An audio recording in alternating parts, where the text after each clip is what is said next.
Bonjour tout le monde, j'espère que vous allez bien. On se retrouve aujourd'hui dans une nouvelle vidéo tuto pour la boutique custodeco.com. On va réaliser un album photo avec la collection Mon Essentiel d'Artemio. Personnellement, je suis complètement fan de cette collection. Elle est très jolie. Elle annonce le printemps mais sans trop de couleurs vives, c'est juste génial. Pour recouvrir l'album, on va utiliser des toiles de reliure d'Artemio. Donc j'ai choisi la couleur beige, mais après vous pouvez utiliser n'importe quelle couleur. Et évidemment, ce sera le même procédé qu'avec du papier. Donc si vous n'avez pas de toile de reliure, aucun stress, vous pouvez faire la même chose avec le papier. Pour faire cet album, vous aurez besoin de 3 cartonnettes qui font 4 par 24 cm. Une cartonnette qui fait 15,5 par 24 cm et une dernière cartonnette qui fait 16 par 24 cm.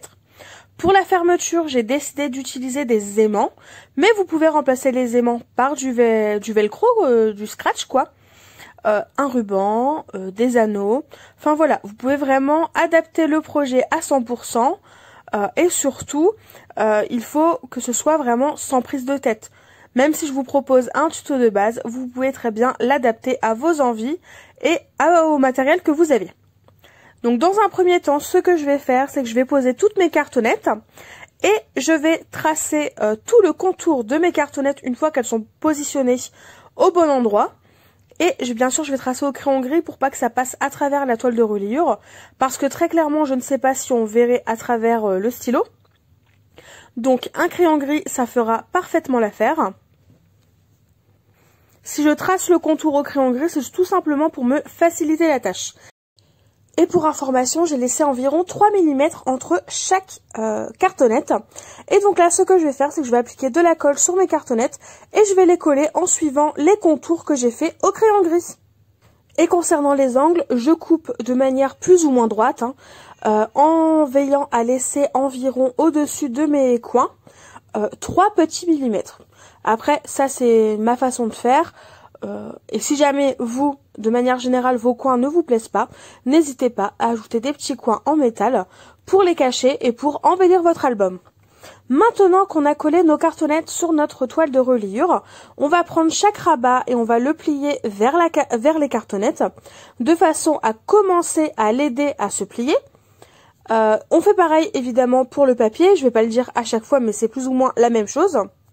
Je dirais juste qu'avec du papier, il faut peut-être y aller un petit peu plus doucement parce que c'est moins souple on va dire. Et donc une fois que j'ai tout simplement aidé chacun de mes rabats à se plier, je vais commencer à plier le haut et le bas. Donc même si vous commencez par la gauche et la droite, c'est possible.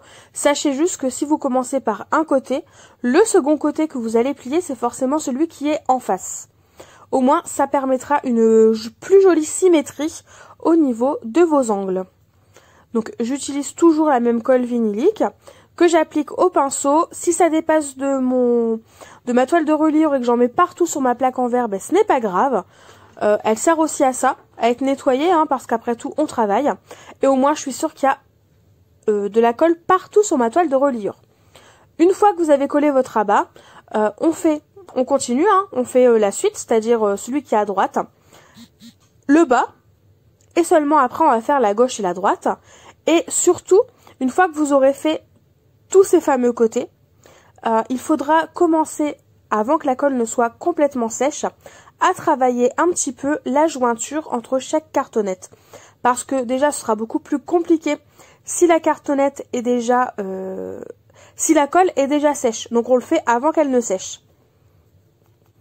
Et pour coller les rabats opposés à ceux qu'on vient de faire, alors il n'y a rien de compliqué, il va juste falloir plier contre la cartonnette l'excédent de papier ou l'excédent de toile de reliure. Je vais vous montrer tout de suite. Donc là, vous voyez bien qu'il y a un petit excédent. Et bien c'est très simple, ce petit excédent, on va venir appuyer dessus et le plier contre la cartonnette qui est sur le côté. On n'hésite pas à bien appuyer pour bien l'écraser en fait cet excédent. Et c'est grâce à ça, en écrasant cet excédent, que vous allez voir que les angles seront parfaits. Une fois qu'on a écrasé ces fameux excédents, on met de la colle sur nos rabats et on les colle comme précédemment. Et surtout quand vous allez rabattre votre toile de reliure ou votre papier, n'hésitez pas à bien tirer pour bien le tendre, de façon à bien coller notre toile de reliure pour éviter qu'il n'y ait de bulles. Évidemment, quand on a fait un côté, eh bien on fait pareil de l'autre côté. Mais comme vous pouvez le voir, les angles sont parfaitement bien faits. Je vous ai évidemment coupé le deuxième passage, parce qu'après tout c'était la même chose, sauf que c'était à l'opposé. Donc une fois qu'on a réalisé ça, si votre colle n'est pas sèche, n'hésitez pas à travailler la jointure entre vos cartonnettes. Je vous le rappelle, mais c'est important de le faire pour être sûr que ce soit bien travaillé et que votre album s'ouvre et se ferme hyper facilement. Si besoin, vous pouvez aussi le faire de l'extérieur. Ça m'arrive de le faire, ce n'est pas obligatoire, mais au cas où, c'est un petit plus. Maintenant, on va passer à l'intérieur de notre album. On va recouvrir tout simplement les jointures entre les cartonnettes, parce que bon, comme là, vous pouvez le voir, ce n'est pas super beau. Donc, on va les recouvrir. Donc, pour les jointures qui se trouvent à gauche, je vais les recouvrir avec la chute de toile de reliure que j'avais. Comme ça me permet aussi de ne pas la perdre. J'aurais quasiment pas eu de chute sur mes toiles de reliure, donc ça c'est quand même génial. On est content quand on fait pas trop de gâchis. Et sur la droite, vous allez voir, on va poser du papier. Mais ça, on s'en occupera après. Concernant la toile de reliure qu'on va coller au centre, rien de plus simple.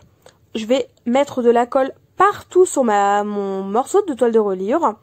Et je vais venir le poser au-dessus de mes jointures. En sachant que si ça dépasse un petit peu plus à droite qu'à gauche, personnellement c'est pas grave, parce qu'après je vais venir recouvrir avec un autre papier à motif ou un autre papier uni, mais du coup on verra pas l'extrémité de la toile de reliure. Donc finalement on s'en fiche si elle n'est pas trop bien centrée.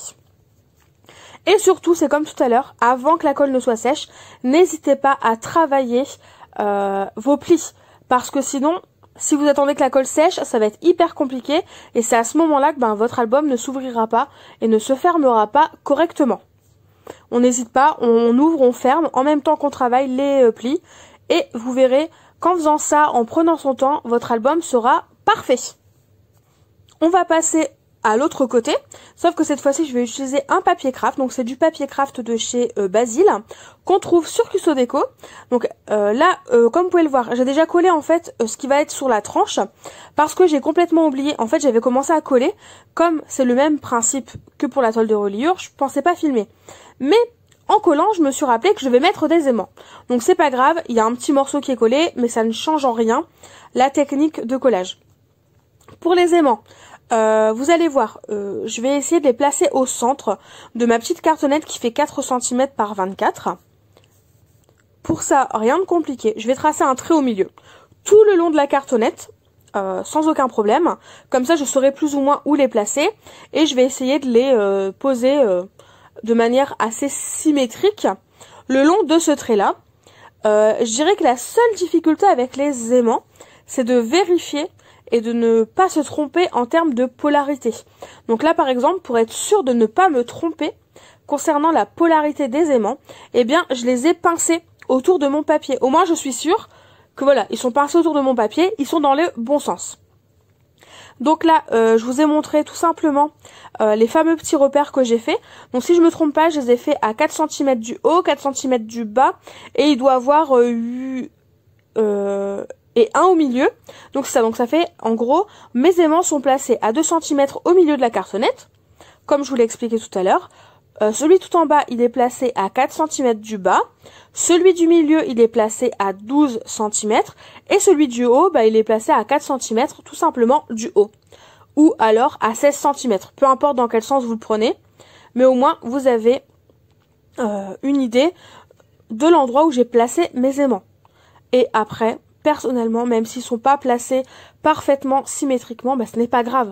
Ça reste du fait main, ça reste du scrap. Voilà. Il n'y a pas mort d'homme s'ils ne sont pas parfaitement placés. No stress. Pour coller mes aimants, j'ai appliqué déjà un petit morceau de double face sur le fameux trait noir que j'ai tracé. Ce petit double face, ça va me permettre de coller mes aimants quasiment instantanément et de faciliter le collage. Mais en plus, je vais ajouter la colle 6X sur l'aimant pour consolider un petit peu plus le collage sous le papier. L'avantage de cette colle, c'est qu'en plus, elle colle hyper rapidement. Donc, vous n'aurez pas besoin d'attendre les 24 heures pour que vos aimants soient bien secs avant d'utiliser votre album. Donc là, comme vous pouvez le voir, j'ai posé la colle sur sur les petits morceaux de double face pour vérifier que c'était quand même plutôt bien centré. Et ensuite, j'ai tout simplement rajouté de la colle sur tout mon papier qui doit être collé sur la cartonnette. Et avec des pinces, je vais mettre des pinces tout simplement pour maintenir mon papier, pour être sûr qu'il soit bien collé. Et avec mon plioir, j'ai commencé à bien étendre la colle sur ma cartonnette. Et là, je vais le laisser comme ça un petit moment pour être sûr que ce soit bien collé, bien sec. Et évidemment, à ce moment-là, vous pouvez aussi coller le reste de votre papier qui est sur la gauche si jamais ce n'est pas fait. Pour positionner alors mes aimants de l'autre côté, ce que j'ai fait, c'est qu'en fait j'ai fermé mon album comme si il était fermé, terminé. À l'aide de pinces, je vais tout simplement maintenir mes cartonnettes ensemble lorsque je considère qu'il est bien fermé, qu'il est bien droit. Et donc voilà, donc là je mets les pinces comme je vous ai dit, donc j'en mets une de chaque côté, et à l'aide d'un washi tape, donc là comme j'ai fait, j'ai collé le washi tape à la limite de l'endroit où doit se trouver mon petit rabat. Comme ça, je sais qu'au moment du collage, il va falloir que je positionne mon rabat de cette façon pour que ce soit bien fermé et bien positionné comme je le souhaite. Pour coller mes aimants, je vais procéder plus ou moins de la même façon. J'ai mis un petit morceau de double face sur la face de l'aimant qui doit être collé. Et je vais ajouter bien sûr en plus de la colle, donc toujours la colle de chez Sizzix, parce qu'elle colle rapidement et en plus elle est de qualité. Donc là, comme je vous l'avais dit, j'ajoute de la colle. Et donc ensuite, je vais tout simplement repositionner mon rabat en position pour mon album fermé en gros. Je m'aide du washi tape. Je vais poser des pinces et en plus n'importe quoi. Et à ce moment-là, plutôt, il ne me reste plus qu'à laisser sécher la colle et donc mes aimants sur cette face-là. Mais comme je vous disais, avec cette colle-là de chez Sizzix, très clairement, vous n'aurez pas besoin de laisser sécher vos aimants toute une nuit. Non, ça va être vraiment très rapide. Et donc là, je passe juste ma main à l'intérieur pour le troisième aimant, celui qui se trouve au milieu pour faciliter le collage. Après environ 15-20 minutes de pause, j'essaie d'ouvrir mon album et là, miracle, grande réussite, je suis très contente. Les aimants ont tenu, ça s'est bien collé. Donc là, le côté gauche, les aimants seront visibles. Personnellement, ça ne me dérange pas, ça me choque pas, franchement, ça me perturbe pas. Mais si jamais vous, ça vous dérange, n'hésitez pas à recouvrir vos aimants d'un papier à motif ou d'un autre papier uni. Ensuite, on va s'occuper des pages et de la reliure. Donc pour les pages, c'est très simple. Elles font toutes 15,5 cm par 23,5 cm. J'en ai coupé 20 que je vais coller dos à dos après sur la reliure. Concernant la reliure, il va vous falloir en gros 5 morceaux de papier. Donc le premier, il fait 3,5 cm par 23,5 cm. Le second fait 4 par 23,5, puis 4,5 par 23,5, puis 5 fois 23,5 et pour terminer 5,5 par 23,5. Sur ces 5 morceaux de papier, rien de compliqué, vous faites un pli à 2 cm de chaque côté et vous coupez les petites languettes qui font 2 cm, vous les coupez en biais de chaque côté. Pour vous, tout simplement pour réaliser les rabats. Et c'est sur ces petits rabats-là qu'on va venir coller nos pages. Donc là, je vous explique tout simplement que ma reliure, elle va être collée sur le côté gauche, enfin sur la tranche de gauche. Pour ça, rien de plus simple, j'ajoute de la colle sur mes, sur mon petit rabat du milieu. Enfin sur la petite tranche du milieu plutôt. Les rabats pour l'instant qui sont aux extrémités, on s'en occupe pas. On va coller d'abord ce morceau. Donc j'essaye de centrer au maximum, comme d'habitude, de toute façon vous commencez à me connaître. J'utilise la colle Sizzix parce qu'elle a l'avantage de coller fortement et de coller très vite. Donc quand vous n'avez pas trop le temps ou que vous voulez que ça aille vite, eh bien elle est hyper pratique. Et sinon, j'aide mes plis à se faire, évidemment, comme toujours. Et sinon, je vous conseille du coup de procéder de cette façon, c'est-à-dire vous faites vos 20 pages dans votre coin, sur le côté, et seulement après vous venez les coller sur les différents rabats de la reliure, et la reliure vous venez la coller aussi à la fin. Ça permet, si jamais une page ne vous plaît plus, elle ne vous plaît pas, il y a quelque chose qui ne va pas, ça vous permet déjà de ne pas gâcher tout l'album en soi et de pouvoir la reproduire par exemple. Et en plus de ça, ça vous permet aussi de travailler à plat. Une fois que vos pages sont faites, donc on colle la reliure comme je viens de le faire, et ensuite on met de la colle sur nos pages, sur les rabats, et on n'a plus qu'à venir coller nos différentes pages qu'on a fait à côté. Donc là par exemple, je vais tout simplement coller ma page en vérifiant qu'elle soit bien collée dos à dos, que ça dépasse pas d'un côté ou de l'autre, et ensuite le tour est joué. Je n'ai plus qu'à bien aider ma colle à s'étaler et à sécher. Évidemment, je vais faire ça pour toutes mes autres pages, je vais toutes les coller. Mais en attendant de vous montrer le résultat, n'hésitez pas à me dire en commentaire ce que vous en avez pensé. Je vous fais de gros bisous et je vous dis à très vite.